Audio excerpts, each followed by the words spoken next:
નમસ્કાર, હું છું પરવીન પઠાણ અને ગુજરાતની વાત પ્રોગ્રામમાં તમારું સ્વાગત કરું છું. આજે આપણે આપણા આ પ્રોગ્રામમાં જાણીશું કે આપણા ગુજરાત રાજ્યમાં દિવસ દરમિયાન કઈ કઈ ઘટનાઓ બની છે અને કેવી રીતે બની છે, કયો છે સોશિયલ મીડિયાનો હોટ ટોપિક મુદ્દો. તે સમગ્ર જાણકારી વિસ્તારપૂર્વક આપણા આજના આ પ્રોગ્રામમાં આપણે નિહાળીશું. તો ચાલો જાણીએ અને નજર કરીએ શરૂઆતના મુખ્યના વિશેષ સમાચારો પર. ચાંદીપુરા વાયરલ એન્ફેક્લાઇટિસથી ગભરાશો નહીં, સાવચેતી જરૂરથી રાખો. સેન્ડ ફ્લાયથી ફેલાતા ચાંદીપુરમ તાવના લક્ષણો: બાળકોને તાવ આવવો, ઝાડા ઉલટી થવા, ખેંચ આવવી, અર્ધ બેભાન થઈ જવું. ઓળખો, આ છે બાળકો માટે જોખમી સેન્ડ ફ્લાય. તો બીજી બાજુ 15 સેકન્ડમાં જ પ્રાણ પંખેરી ઉડી ગયું સીસીટીવી. રાજકોટના નાનામવા રોડ પર 2 વ્હીલર લઈને જતી કોલેજિયન યુવતી પાણીમાંથી શોક લાગતા ધડી પડી. તો બીજી જગ્યાએ અમદાવાદમાં વધુ એક આવાસ યોજના નામે કૌભાંડ આચરવામાં આવ્યું. એપીસીએમ બિલ્ડર પર ભ્રષ્ટાચારના આરોપ. તો બીજી તરફ પિતાના બર્થડે પર કેન્સર પીડિતોને ગિફ્ટ. સુરતમાં 22 બેડનું પેલિએટિવ કેર સેન્ટર શરૂ કરવામાં આવ્યું. દર્દીઓના તમામ સુવિધા, નિઃશુલ્ક દવાઓ, યોગા સાથે ગીતના પાઠ ભણાવાશે. અને બીજી જગ્યાએ આંગળીયા પેઢીની 1 મહિના સુધીની આરોપીઓએ રેકી કરી અને પછી ઘડ્યો લૂંટનો પ્લાન. આરોપીઓની કરવામાં આવી ધરપકડ.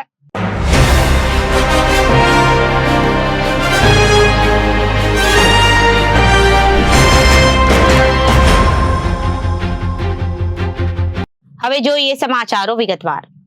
ગુજરાતમાં ચાંદીપુરા વાયરસે હાહાકાર મચાવવાનું શરૂ કરી દીધું છે. સંક્રમણ વધવાના કારણે દેશની હેલ્થ એજન્સીઓ એલર્ટ થઈ ગઈ છે. ત્યારે રાજ્ય સરકાર દ્વારા ચાંદીપુરા વાયરસને જાહેર કરાયેલા આંકડા મુજબ ગુજરાતમાં 14 બાળકોના મોત થયા છે. આ વાયરસ પાછળ મુખ્ય જવાબદાર સેન્ડ ફ્લાય છે, જે કરડવાથી બાળકોમાં ચાંદીપુરા વાયરસ ફેલાય છે. આવો જાણીએ હવે સેન્ડ ફ્લાય માખી વિશે. રાજ્યને આરોગ્ય વિભાગ અગમચતે ભાગરૂપે આ રોગોને ફેલાવો અટકાવવા માટે રાઉન્ડ ધ ક્લોક કામ કરી રહ્યા છે. મંત્રીશ્રીએ આ ક્ષણે રાજ્યના નાગરિકોને રોગથી ગભરાવા નહીં, પરંતુ સાવચેતી જરૂર રાખવા જણાવ્યું છે. આ છે બાળકોને ભરકી જનાર માખી. ચાંદીપુરા વાયરસ ફેલાવનાર સેન્ડ ફ્લાય સવાર સાંજ વધુ એક્ટિવ રહે છે.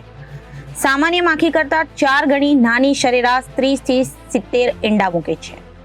સેન્ડ ફ્લાય ઘરની અંદરની બાજુએ કાચી કે પાકી દિવાલ પર ભેજવાળા વાતાવરણમાં જોવા મળી છે. સેન્ડ ફ્લાય તેની ઉત્પત્તિ માટે ઈંડા મૂકે છે. તેમાંથી મચ્છરની જેમ ઈયળ, કોશેટો અને તેમાંથી પુખ્ત માખી બને છે. આ સેન્ડ ફ્લાય નરી આંખે જોઈ શકાય તેવી સામાન્ય માખી કરતા 4 ગણી નાની હોય છે. આરોગ્ય મંત્રી શ્રી ઋષિકેશ પટેલે જણાવ્યું હતું કે ચાંદીપુરા વાયરલ એન્કેફેલાઇટિસ રોગથી ગભરાવાની જરૂર નથી, પરંતુ સાવચેતી રાખવી જરૂરી છે. આ કોઈ નવો રોગ નથી. સામાન્યપણે વરસાદી ઋતુમાં પણ, તેમાં પણ ખાસ કરીને ગ્રામીણ વિસ્તારોમાં આ રોગ જોવા મળે છે. જે વેક્ટર અસરગ્રસ્ત સેન્ડ ફ્લાયના રેત માખ કરડવાથી થાય છે ને, અને ખાસ કરીને 9 મહિનાથી 14 વર્ષની ઉંમરના બાળકોમાં જોવા મળે છે. હાઈગ્રેડ તાવ, ઉલટી, ઝાડા, માથાનો દુખાવો અને ખેંચ આવવી એ આ રોગોના મુખ્ય લક્ષણો છે. આ પ્રકારના લક્ષણો બાળકોમાં જોવા મળે ત્યારે તાત્કાલિક તબીબી સલાહ લેવા મંત્રીશ્રીએ અનુરોધ કર્યો છે. સેન્ડ ફ્લાય ઘરની અંદરની બાજુએ તેમજ બહારની પાકી કે કાચી દિવાલ પરની તિરાડો તેમજ ભેજવાળા વાતાવરણમાં ઈંડા મૂકે છે. ગ્રામ્ય વિસ્તારોમાં ઘરોમાં, ખાસ કરીને ગાર લીપણવાળા ઘરોમાં દિવાલની તિરાડો તેમજ દિવાલમાં રહેલા નાના છિદ્રોમાં રહે છે. સેન્ડ ફ્લાય ચાંદીપુરમ અને કાલા આઝાર જેવા રોગોના ફેલાવવા માટે જવાબદાર છે. આ એક પ્રકારનો વાયરસને કારણે ચાંદીપુરા વાયરસ, તાવ તેમજ કાલા આઝાર રોગ થાય છે, જેના ફેલાવા માટે સેન્ડ ફ્લાય જવાબદાર છે. આ રોગ સામાન્ય રીતે 7 થી 14 વર્ષના બાળકોમાં રોગ પ્રતિકારક શક્તિ ઓછી હોવાને કારણે જોવા મળે છે. ગોધરા તાલુકાના કોટડા ગામે 4 વર્ષીય બાળકનું શંકાસ્પદ ચાંદીપુરા વાયરસના કારણે મોત થયું હતું. ત્યારબાદ આરોગ્ય વિભાગ દ્વારા બાળકીના ઘરમાં સર્વે કરતા તેના ઘરમાંથી 4 સેન્ડ ફ્લાય મળી આવી હતી, જ્યારે પાડોશીઓના ઘરમાંથી પણ 15 સેન્ડ ફ્લાય મળી આવી હતી. આમ કુલ મળી 19 સેન્ડ ફ્લાયને પણ 15 સેન્ડ ફ્લાય મળી આવી હતી અને આમ મળીને કુલ 19 સેન્ડ ફ્લાયને પૂના ખાતેની લેબમાં રિપોર્ટ માટે મોકલી આપવામાં આવી છે. આરોગ્ય મંત્રી ઋષિકેશ પટેલે ચાંદીપુરા વાયરસને લઈ જણાવ્યું હતું કે ચાંદીપુરાનો જે રોગ છે એ રેતીની માખી દ્વારા થતા રોગોના નમૂના પુણે મોકલાયા છે. અત્યારે આપણે તેને શંકાસ્પદ ગણીએ છીએ. હાલમાં એના લક્ષણો મળતા આવે છે. રિપોર્ટ આવ્યા બાદ એનું કન્ફર્મ થશે, પરંતુ ચાંદીપુરાના મળતા પ્રકારનો એક રોગ પીડિયાટ્રિશિયન આપણને કહી રહ્યા છે. મધ્ય ગુજરાતની અંદર આ પ્રકારનો રોગ આપણને વધુ જોવા મળે છે. જે ઘરો માટીના અને લીપણના હોય છે તેમાં તિરાડોની અંદર આ માખીઓ કીટકો વસતા હોય છે. ત્યાં આગળ એના પુરાવાનું કામ, જંતુનાશક દવા છાંટવાનું વગેરે જેવા કામ 4500 થી 4600 જેટલા ઘરોમાં કરવામાં આવ્યું છે. આશરે 44,000 જેટલા ઘરો લોકોની આ રોગની તપાસમાં આવરી લીધા છે. હવે આ શહેરમાં વાયરસની અસર અમદાવાદમાં 5 બાળકો દાખલ. અમદાવાદ સિવિલમાં દાખલ કરાયેલા ચાંદીપુરા વાયરસના શંકાસ્પદ મહેસાણાના બાળકના મોત બાદ વધુ એક દહેગામના બાળકનું પણ મોત થયું છે. હોસ્પિટલના સૂત્રોના જણાવ્યા અનુસાર મહેસાણાના 1 વર્ષીય બાળકના મોત બાદ સારવાર માટે દાખલ ચાંદીપુરા વાયરસના 5 શંકાસ્પદ બાળકોમાંથી બુધવારે દહેગામના 7 વર્ષીય બાળકનું સિવિલમાં સારવાર દરમિયાન મોત નીપજ્યું. અને બુધવારે દહેગામના 7 વર્ષીય બાળકનું મોત નીપજતા હાલમાં સિવિલમાં વાયરસના 3 શંકાસ્પદ દર્દી સારવાર હેઠળ છે, જેમાંથી એક બાળક વેન્ટિલેટર પર છે, જ્યારે 2 દર્દીની હાલત સ્થિર છે. રાજ્યમાં હાલમાં કેટલીક જગ્યાએ ચાંદીપુરમ વાયરસના કેસ જોવા મળી રહ્યા છે. આ વાયરસથી ગભરાવાની જરૂર નથી, પરંતુ સાવચેતી આપણે અવશ્ય રાખીએ. ચાંદીપુરા વાયરસ એ નવો વાયરસ નથી. 1965માં સૌ પ્રથમ મહારાષ્ટ્રમાં નોંધાયો હતો અને ગુજરાતમાં પણ દર વર્ષે આ વાયરસના કેસ નોંધાતા હોય છે. સામાન્યપણે વેક્ટર અસરગ્રસ્ત સેન્ડ ફ્લાય, રેત માખીના કરડવાથી આ રોગ થાય છે, જે સામાન્ય રીતે 9 મહિનાથી 14 વર્ષના બાળકોને વધારે અસર કરે છે અને ગ્રામીણ વિસ્તારોમાં વધારે જોવા મળે છે. જેના લક્ષણો હાઈ ગ્રેડ તાવ આવવો, ઉલટી, ઝાડા થવા, માથાનો દુખાવો અને ખાસ કરી ખેંચ આવવી એના મુખ્ય લક્ષણો છે. આ પ્રકારના લક્ષણો દેખાય તો તરત જ નજીકના હોસ્પિટલનો ડૉક્ટરનો સંપર્ક કરવો અને ખૂબ ઝડપથી સારવાર માટે આપણે દવાખાનામાં પહોંચી જઈએ. હાલમાં ગુજરાતમાં 4 જિલ્લાઓમાં કુલ 9 કેસ નોંધાયા છે. અન્ય રાજ્યના લોકો પણ અહીંયા વસે છે તેવા 3 કેસ નોંધ્યા છે. હાલમાં 7 દર્દીઓ સારવાર હેઠળ છે. હાલમાં રાજ્યમાં આ રોગના કારણે મૃત્યુ થયા કે કેમ એ કહેવું જરા વહેલું કહેવાશે, પરંતુ પીડિયાટ્રિશિયનો માની રહ્યા છે કે આ લક્ષણો પ્રમાણે આ રોગ હોઈ શકે. આ વાયરસની ચકાસણી માટે આપણે નમૂનાઓને પૂના ખાતે મોકલ્યા છે. એનું પરિણામ આવેથી આપણને ખબર પડશે કે આ જે રોગ છે ચાંદીપુરમ છે કે બીજું. નમૂનાઓ મોકલ્યા પછી 10 થી 15 દિવસે આના રિઝલ્ટ આવતા હોય છે. હાલ ચાંદીપુરાના સસ્પેક્ટેડ આ કેસ હોય એવું આપણને લાગી રહ્યું છે. હાલમાં રાજ્યમાં 6 મૃત્યુ નોંધાયા છે. તે ચાંદીપુરમ સસ્પેક્ટેડ કહેવાય જ્યાં સુધી કન્ફર્મ ન થાય ત્યાં સુધી. રાજ્ય સરકાર પણ અને આરોગ્ય વિભાગ પણ આ રોગને ફેલાવવા ન દેવા માટે સઘન પ્રમાણે ચેકિંગ અને લોકોનું પરીક્ષણ પણ કરી રહ્યા છે. અત્યાર સુધીમાં 400થી વધુ ઘરોમાં અને 19,000 જેટલા લોકોનું આપણે સ્ક્રીનિંગ પર કરી ચૂક્યા છીએ. 2,000થી વધુ ઘરોમાં દવાઓનો છંટકાવ પણ જ્યાં આપણને આ કેસ મળ્યા ત્યાં આપણે કરી ચૂક્યા છીએ. આ રોગ ચેપી બિલકુલ નથી, ગભરાવાની જરૂર નથી, પણ સાવચેતી આપણે અચૂક રાખીએ એવી આપ સૌને મારી વિનંતી છે. રાજકોટમાં મંગળવારે 16 જુલાઈ આવેલા 2 ઇંચ વરસાદમાં શહેર પાણી થઈ ગયો હતો, જેમાં નાના મવા રોડ પર વરસાદી પાણી ભરાયા હોવાથી વાહન લઈને જતી 22 વર્ષીય યુવતી સ્ટ્રીટ લાઇટ પોલમાં અથડાતા રસ્તા પર પાણી ભરાયેલું હોવાથી વીજ શોક લાગતા તે સ્થળ પર જ ઢળી પડી હતી. યુવતીને તાત્કાલિક ખાનગી હોસ્પિટલમાં ખસેડવામાં આવી હતી, પરંતુ સારવાર કારગત નીવડે તે પૂર્વે જ પ્રાણ પંખેરું ઉડી ગયું હતું. હાલમાં સમગ્ર ઘટનાના સીસીટીવી ફૂટેજ પણ સામે આવ્યા છે. ઘટના અંગે તાલુકા પોલીસે અકસ્માત મોતની નોંધ કરી કાયદેસરની કાર્યવાહી હાથ ધરી છે. હરિદ્વાર હાઇટ્સ બી વિંગમાં રહેતી નિરાલી વિનોદભાઈ કુકડિયા ગામની કોલેજિયન યુવતી મંગળવારે રાત્રિના 8 વાગ્યા આસપાસ ચાલુ વરસાદે પોતાની 2 વ્હીલર લઈને જતી હતી. ત્યારે નાનમવા રોડ નજીક આવેલા સત્યસાઈ હોસ્પિટલ પાસે પસાર થતા સમયે તેની સાથે અકસ્માત સર્જાયો. નજીકમાં રોડ પર પહોંચતા ત્યાં વીજ પોલ હોવાથી તેને પાણીમાં ચાલુ વીજ વાયરમાંથી યુવતીને કરંટ લાગતા તે બેભાન થઈ ઢળી પડી હતી. બનાવને પગલે લોકોના ટોળા એકઠા થઈ જતા તેણીને સારવાર અર્થે રાજકોટની ખાનગી હોસ્પિટલમાં ખસેડાઈ હતી. બનાવની જાણ થતા પરિવારજનો પણ હોસ્પિટલે દોડી આવ્યા હતા, પરંતુ ટૂંકી સારવાર દરમિયાન યુવતીનું મોત નિપજતા પરિવારમાં શોક વ્યાપી ગયો.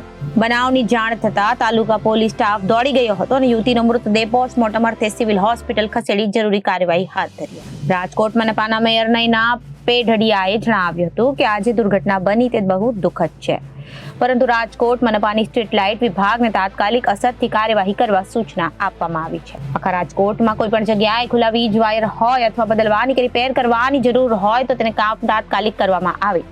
ફરી કોઈ દુર્ઘટના ન બને તે માટે વિભાગને સૂચના આપવામાં આવી છે.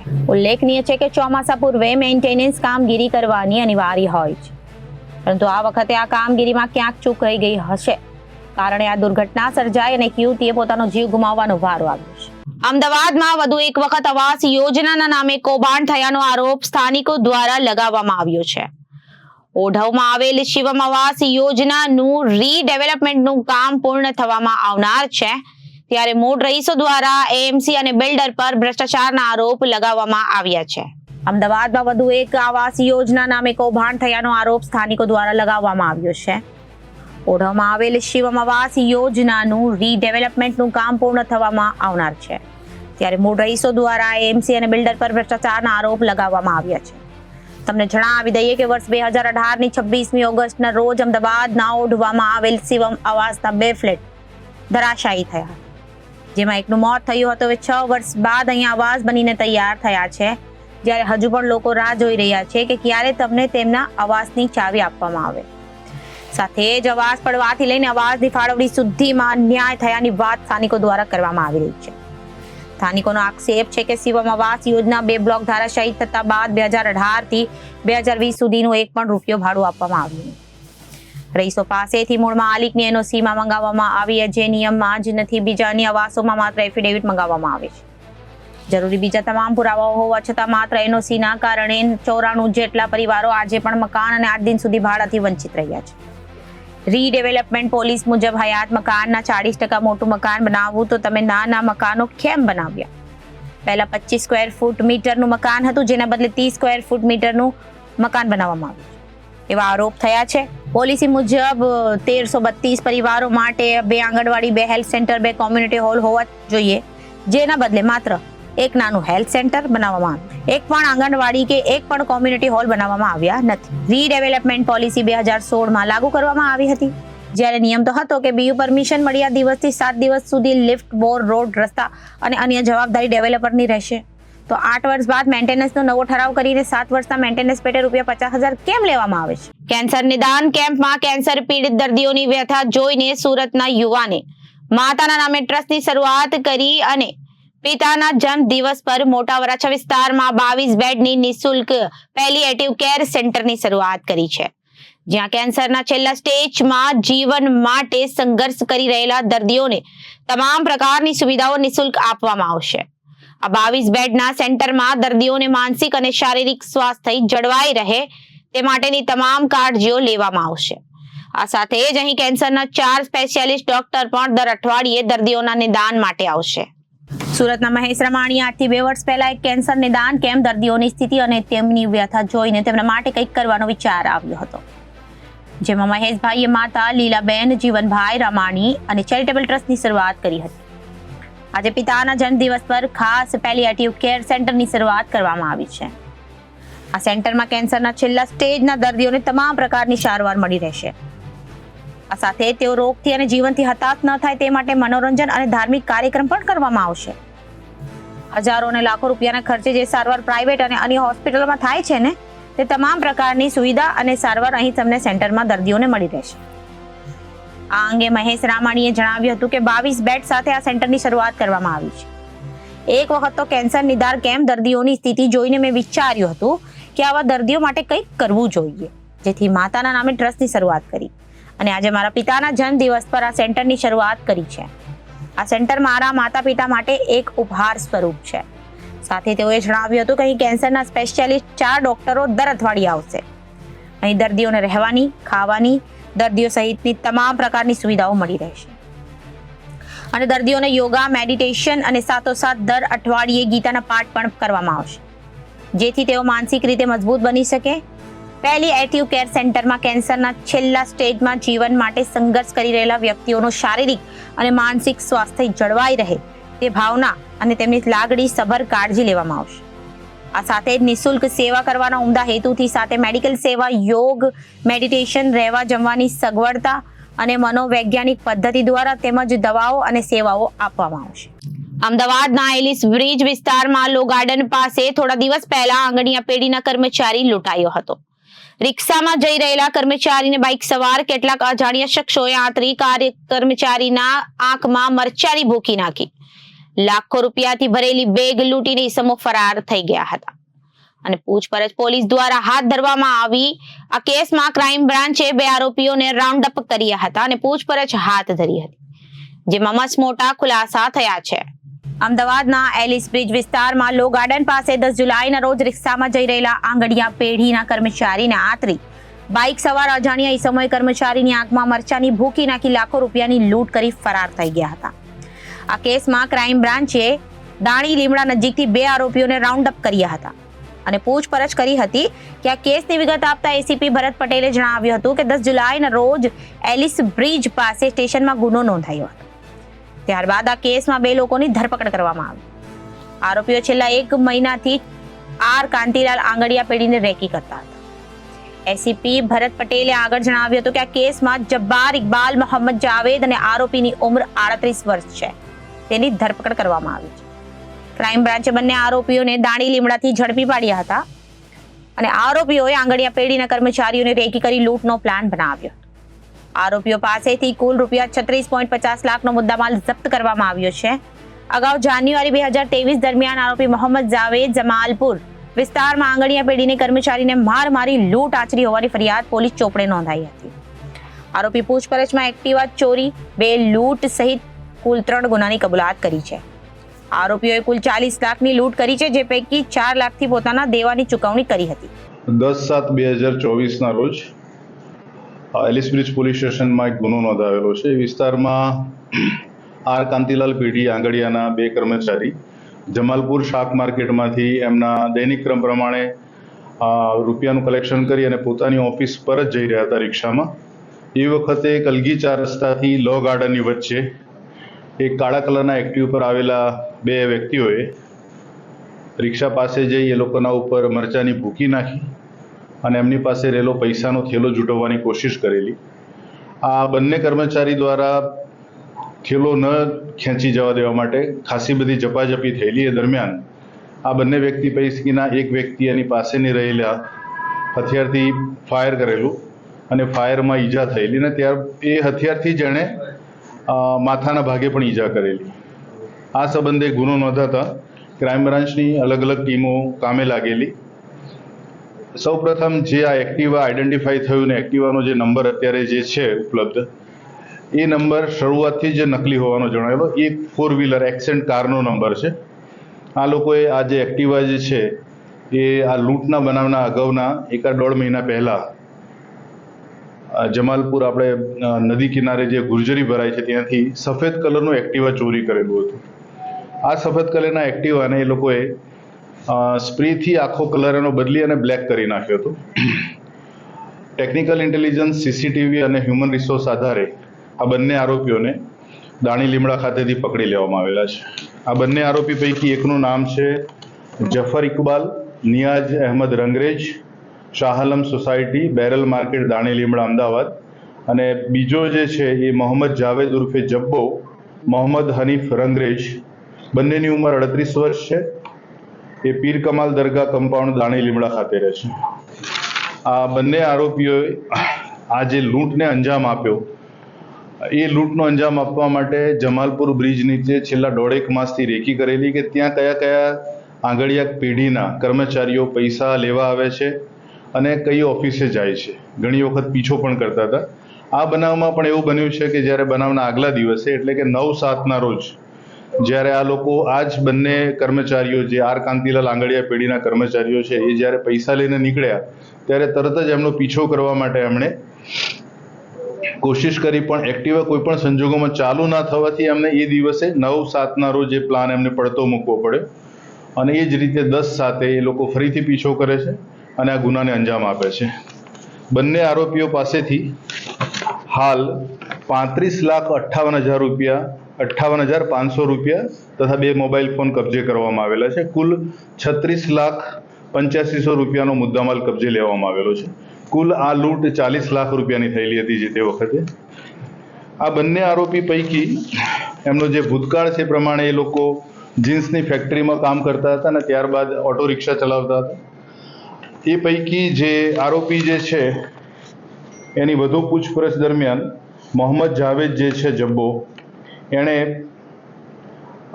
2023માં જમાલપુર વિસ્તારમાં આંગડિયા પેઢીના કર્મચારીને લાકડાનો ધોકો મારીને આ રીતે 28 લાખ રૂપિયાની લૂંટ કરેલી હતી. એ પણ એણે આ પ્રાથમિક પૂછપરછ દરમિયાન કબૂલાયું છે અને કુલ અત્યાર સુધીમાં આરોપીઓ વિરુદ્ધ ઓન રેકોર્ડ 3 ગુના છે. જે એક એક્ટિવા ચોરીનો છે, હાલ જે અત્યારે આ એલિસબ્રિજ પોલીસ સ્ટેશનમાં જે લૂંટનો ગુનો નોંધાયેલો છે એ છે, અને અગાઉ જે ગયા વર્ષે લૂંટ કરવામાં આવેલી હતી એ ગુનો નોંધાયેલો છે. હાલ આરોપીઓની પ્રાથમિક પૂછપરછ બાદ એલિસબ્રિજ પોલીસ ખાતાને સોંપવામાં આવનાર છે. તો અત્યારે ગુજરાતની વાતમાં વિરામ લઈએ. વધુ સમાચારો માટે જોતા રહો જનાદેશ ન્યૂઝ. નમસ્કાર.